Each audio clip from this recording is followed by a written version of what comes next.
آج سورۃ فاتحہ کے متعلق تھوڑی سی گفتگو ہوگی۔ سورۃ فاتحہ وہ سورت ہے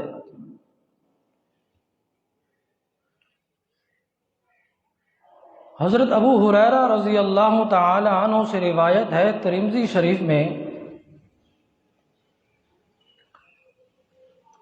کہ حضرت ابی بن کعب رضی اللہ تعالی عنہ نماز پڑھ رہے تھے اور رسول انور صلی اللہ علیہ وسلم نے ان کو آواز دی۔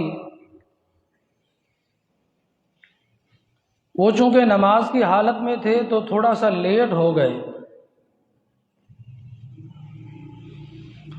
جب رسول اللہ صلی اللہ علیہ وسلم کے پاس تشریف لائے تو اللہ کے رسول صلی اللہ علیہ وسلم نے فرمایا،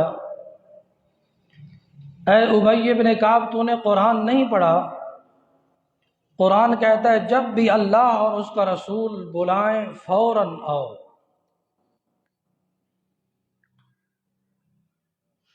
فرمایا مجھ سے تسامح ہو گیا۔ اچھا، فرمایا ادھر آؤ، تمہیں ایسی صورت نہ بتا دوں جو نہ زبور میں ہے، نہ تورات میں ہے، نہ انجیل میں ہے، اور نہ ہی قرآن میں اس کی مثل موجود ہے۔ فرمایا یا رسول اللہ صلی اللہ علیہ وسلم کیوں نہیں؟ تو اللہ کے رسول صلی اللہ علیہ وسلم نے سورۃ فاتحہ کی تلقین فرمائی۔ فرمایا وہ سورۃ فاتحہ ہے، اس کی مثل نہ تورات میں ہے، نہ زبور میں ہے، نہ انجیل میں ہے، اور نہ ہی قرآن میں ہے۔ اتنی محتم بالشان اور معظم اور موقر صورت ہے۔ اور ایک اور روایت میں عبداللہ ابن عباس رضی اللہ تعالی عنہما سے روایت ہے،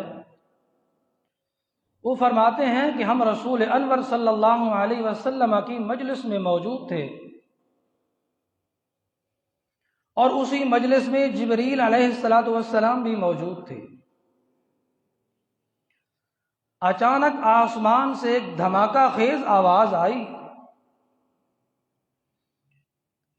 تو جبریل علیہ السلام رسول اللہ صلی اللہ علیہ وسلم کی طرف متوجہ ہوئے۔ فرمایا آپ نے یہ آواز سنی ہے؟ فرمایا ہاں سنی ہے۔ یہ اللہ رب العزت نے ایک آسمان کا وہ دروازہ کھولا ہے لم یفتح لہو، جو آج سے پہلے نہیں کھولا گیا، اور نزل ملک علی الارض، اور اس دروازے میں سے ایک وہ فرشتہ آیا جو آج تک زمین پہ نہیں آیا،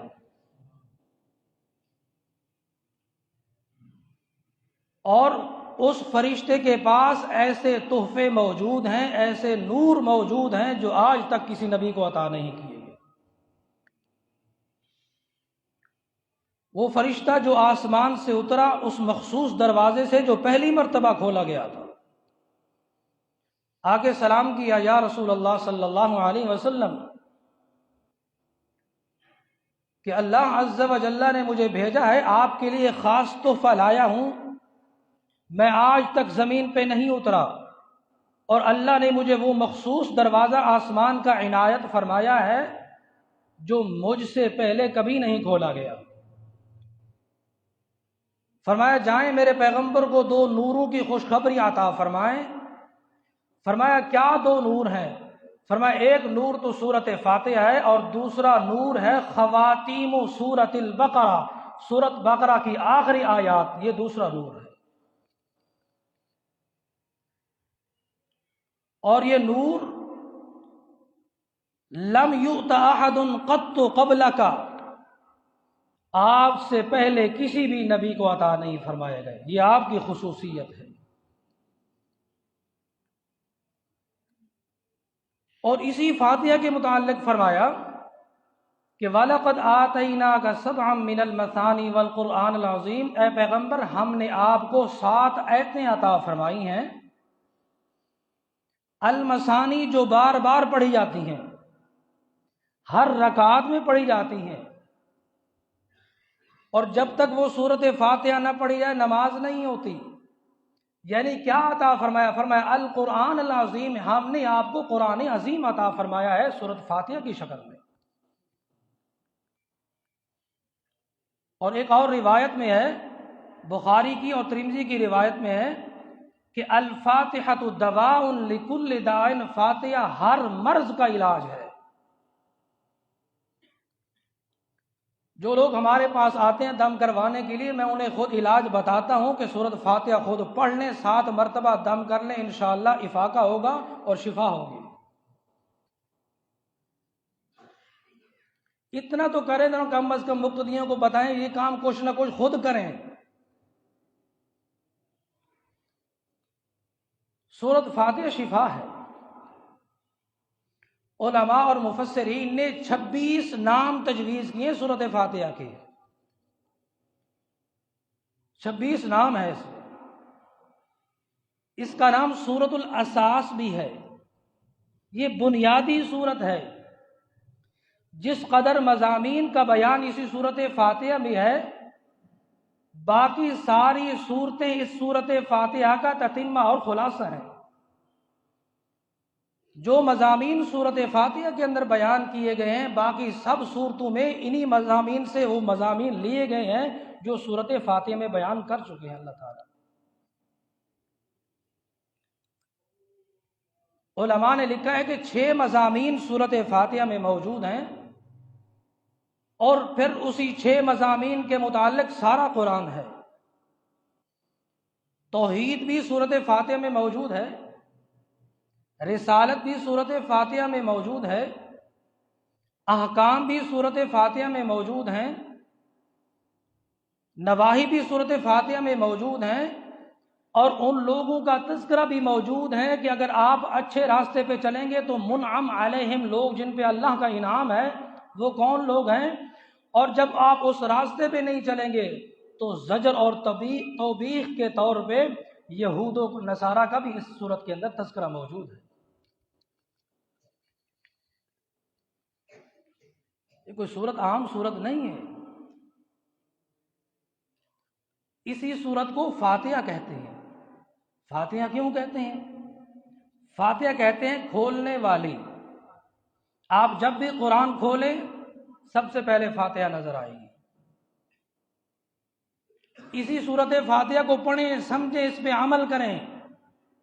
احباب اسی قدر ناراض نہ ہوں، ہم نے اس صورت فاتحہ کو کسی اور فاتحہ کے لیے رکھا ہوا ہے۔ یہ ہمارے فرائض منصبی میں سے شامل ہیں۔ آپ کو بتائیں فاتحہ کس کے لیے ہے، کیا فضیلت ہے اور کیا مسائل کا تذکرہ اس میں ہے۔ سب سے پہلی آیت ہے الحمدللہ رب العالمین،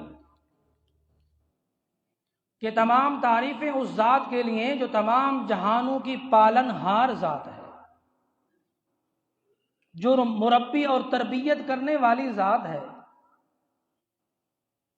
بنیادی طور پہ قرآن مقدس کے 4 حصے ہیں، تھوڑا سا آپ توجہ کریں تو انشاءاللہ سمجھ آئے گی۔ پہلا حصہ شروع ہوتا ہے الحمدللہ رب العالمین سورت فاتحہ سے لے کر سورت مائدہ کے آخر میں آگے سورت انعام شروع ہوتی ہے۔ سورت انعام کس سے شروع ہوتی ہے؟ الحمدللہ الذی خلق السماوات والارض وجعل الظلمات والنور۔ یہ دوسرا حصہ یہاں سے شروع ہوتا ہے، اور پھر یہ دوسرا حصہ چلا جاتا ہے جو تقریباً 12 صورتوں پہ محیط ہے۔ سورت بنی اسرائیل کے اینڈ تک یہ دوسرا حصہ چلتا ہے۔ آگے ہے سورت کہف، وہاں سے تیسرا حصہ شروع ہوتا ہے الحمدللہ الذی انزل علی عبدہ الکتاب ولم یجعل لہ عوجا۔ اور اس کے بعد یہ سورت کا حصہ یہ چلتا ہے، سورت سبا تک جاتا ہے، اور سورت سبا تک یہ تیسرا حصہ مکمل ہوتا ہے۔ آگے سورت سبا شروع ہوتی ہے الحمدللہ الذی لہ ما فی السماوات وما فی الارض وَلَهُ الْحَمْدُ فِي الْآخِرَةِ وَهُوَ الْحَكِيمُ الْخَبِيرُ۔ یہ یہاں سے لے کر قل اعوذ برب الناس تک اس کا چوتھا حصہ ہے۔ یعنی جو حصہ شروع ہوا الحمدللہ سے، اسی طریقے سے شروع ہوا دوسرا حصہ، وہ بھی الحمدللہ سے، اسی طریقے سے شروع ہوا تیسرا حصہ، وہ بھی الحمدللہ سے، اور اسی طریقے سے شروع ہوا چوتھا حصہ، وہ بھی الحمدللہ سے۔ یعنی اللہ تبارک و تعالی بتانا یہ چاہتے ہیں تم جہاں کہیں بھی چلے جاؤ اور جس مکان میں یا جس زمان میں چلے جاؤ، تم رب تعالی کی تعریف کے بغیر تمہارا گزارا ہو ہی نہیں سکتا۔ گویا کہ یہ چاروں مضامین کا خلاصہ ہے سورۃ فاتحہ، پورے قرآن کا خلاصہ بھی سورۃ فاتحہ، اور چاروں مضامین کا خلاصہ بھی سورۃ فاتحہ۔ اور اسی سورۃ فاتحہ کو تعلیم المسئلہ کا بیان بھی کہا گیا ہے کہ اس میں ایک مسئلہ کی تعلیم دی گئی ہے کہ اذا استعنت فاستعن باللہ، جب بھی آپ کو مدد کی ضرورت پڑے تو فوراً اللہ کو پکارے۔ اور یہ حدیث شریف میں آتا ہے، اللہ کے رسول صلی اللہ علیہ وسلم فرماتے ہیں کہ مجھے رب تعالی نے فرمایا کہ قسمت الصلاۃ بینی و بین عبدی نصفین، میں نے نماز کو اپنے اور اپنے بندے کے درمیان آدھا آدھا کر دیا۔ اس سورت کا نام سورۃ صلاۃ بھی ہے کیونکہ یہ ہر رکعت میں پڑھی جاتی ہے۔ اور وَلِعَبْدِی مَا سَأَلَ، اور بندے کے لیے وہ ہے جو اس نے سوال کیا۔ جب مسلمان کھڑا ہوتا ہے، نماز پڑھتا ہے، کہتا ہے الحمدللہ رب العالمین، تو اللہ تبارک و تعالی اپنے فرشتوں کے جھرمٹ میں کہتے ہیں کہ حمدنی عبدی، میرے بندے نے میری حمد بیان کی۔ جب بندہ کہتا ہے الرحمن الرحیم، تو اللہ تبارک و تعالی فرماتے ہیں اثنی علی عبدی، میرے بندے نے میری تعریف اور ثنا بیان کی۔ جب بندہ کہتا ہے مالک یوم الدین، تو اللہ عز و جل فرماتے ہیں مجدنی عبدی، میرے بندے نے میری بزرگی کا بیان کیا ہے۔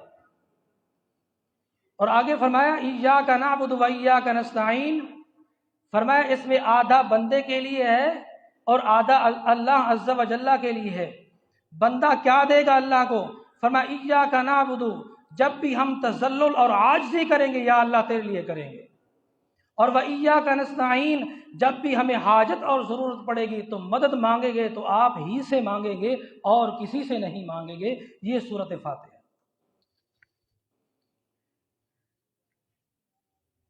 اور آگے فرمایا سارا میرے بندے کے لیے، اللہ نے اپنے بندے کو سکھایا ہے۔ اس سورت کا نام سورۃ دعا بھی رکھا گیا ہے کہ اس میں بندہ اپنے مالک کریم سے دعا کرتا ہے کہ اہدنا الصراط المستقیم، یا اللہ مجھے سیدھے راستے پہ چلاتے رہنا، میں کمزور اور عاجز انسان ہوں، تو نے مجھے صراط مستقیم کی سمجھ تو دی ہے، لیکن میں یہ تجھ سے دعا کر رہا ہوں کہ شیطان کے وسوسوں میں نہ آؤں اور میں اسی صراط مستقیم پہ ہمیشہ کے لیے چلتا رہ جاؤں۔